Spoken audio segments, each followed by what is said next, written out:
Doctor Mustaq, আপনি খুব একটা ইউনিক পজিশনে আছেন। আমরা ঢাকা ইউনিভার্সিটিকে বলি হচ্ছে প্রাচ্যের অক্সফোর্ড। সেই প্রাচ্যের অক্সফোর্ডে আপনার আন্ডার গ্রেড পড়ার সুযোগ হয়েছে, অর্থাৎ ব্যাচেলর আপনি কমপ্লিট করেছেন। তারপর সেখানে শিক্ষক হিসেবে জয়েন করেছেন। এরপরে আপনার জার্নিটা প্রাচ্যের অক্সফোর্ড থেকে পাশ্চাত্যের যে অক্সফোর্ড আপনার ইংল্যান্ডে, সেখানে যাওয়ার সুযোগ হয়েছে এবং সেখানে পিএইচডি করেছেন। সেখানে প্রায় 5 বছর ছিলেন। এরপরে আপনি আবার ব্যাক করে আমাদের যে প্রাচ্যের অক্সফোর্ড ঢাকা ইউনিভার্সিটিতে জয়েন করেছেন।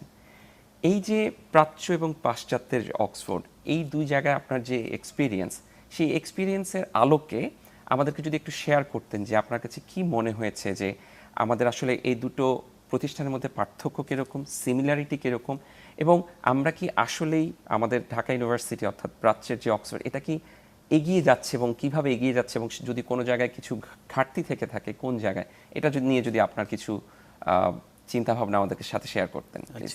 এটি খুব সেন্সিটিভ প্রশ্ন একদিক থেকে, কারণ দুটোই আমার খুব প্রাণের কাছের প্রতিষ্ঠান।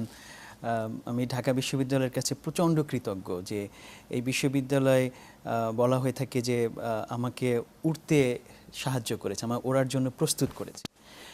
এবং সে কারণে বিশ্ববিদ্যালয়ের অনেক সীমাবদ্ধতা আছে। আমাদের সম্ভবত আমি আমার বিশ্ববিদ্যালয়ের প্রায় সকল শিক্ষার্থীর ভয়েসটাকেই রিপ্রেজেন্ট করছি যে বিশ্ববিদ্যালয়ে যখন আমরা পড়ি তখন আমরা এর সীমাবদ্ধতা নিয়ে অনেক কিছু বোধ করি, কিন্তু যখন এটাকে ছেড়ে যাই তখন আমরা বুঝতে পারি যে এটি আমাদেরকে কতভাবে সমৃদ্ধ করেছে। ঢাকা বিশ্ববিদ্যালয় খুব ইউনিক একটি প্রতিষ্ঠান। আমি কিছুদিন আগে ডক্টর সিরাজুল ইসলাম চৌধুরীর একটি প্রবন্ধ পড়ছিলাম। তিনি বলেছিলেন যে এটি একদিক থেকে যেমন একটি শিক্ষা প্রতিষ্ঠান এবং অন্য দিক থেকে একটি রাষ্ট্র গড়ার একটি প্রতিষ্ঠানও বটে। সেই দিক থেকে পৃথিবীর অন্য বিশ্ববিদ্যালয়গুলোর সাথে ঢাকা বিশ্ববিদ্যালয়ের এই যে ইউনিক পার্থক্য, এটি আমাদের মাথায় রাখলে তখন আমরা বোধহয় বিশ্ববিদ্যালয়ের প্রতি আরেকটু সদয় হতে পারি। আমরা যতটা নির্দয়ভাবে বিশ্ববিদ্যালয়টাকে মাঝে মাঝে ক্রিটিসাইজ করি, সেখান থেকে হয়তো বের হওয়া সম্ভব।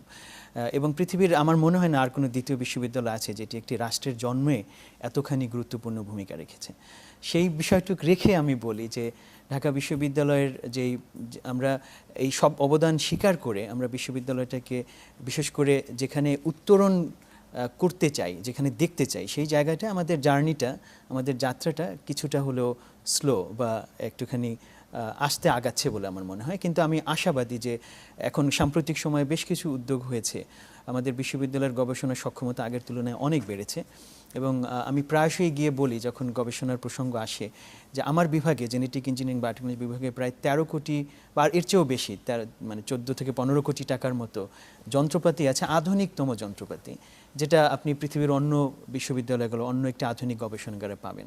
এবং আমাকে যখন ইউজিসি বা ইউনিভার্সিটি গ্রান্ট কমিশন বা ঢাকা বিশ্ববিদ্যালয় যখন 1 লক্ষ টাকার একটি গবেষণা অনুদান দেয়, তখন আমি হতাশ হই না। আমি বলি যে আমার কাছে 13 কোটি 1 লাখ টাকা আছে, কারণ আমার কাছে তো 13 কোটি টাকার ভিত্তি আমার বিভাগ আমাকে দিয়েছে, আমার বিশ্ববিদ্যালয় দিয়েছে।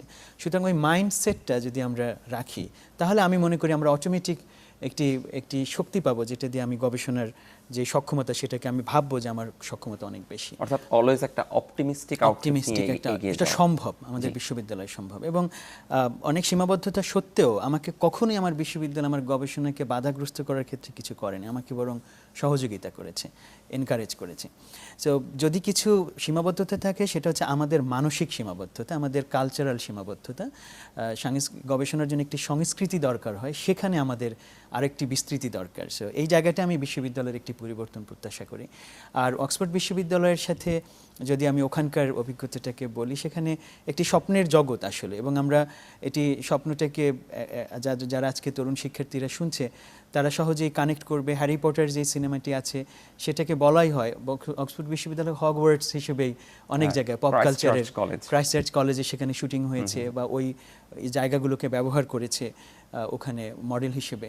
সুতরাং এই একটা ম্যাজিক্যাল চিত্র আমাদের মনে আছে, এবং আমরা যারা ওখানে পড়াশোনা করেছি, তার মধ্যে আপনি করেছেন সেখানে পড়াশোনা এবং আমরা একসাথে সেখানে ছিলাম, সেই অভিজ্ঞতা থেকে আমরা জানি যে আসলে ওখানে অনেক ম্যাজিক্যাল অনেক এলিমেন্ট আছে, পড়াশোনা থেকে শুরু করে লাইফস্টাইল এবং তারপর সেখানকার সাংস্কৃতিক কর্মকাণ্ড, বিভিন্ন সেক্টরে অন্তর্ভুক্ত হওয়ার যে সুযোগ, ওটা আমাকে প্রচণ্ডভাবে সমৃদ্ধ করেছে।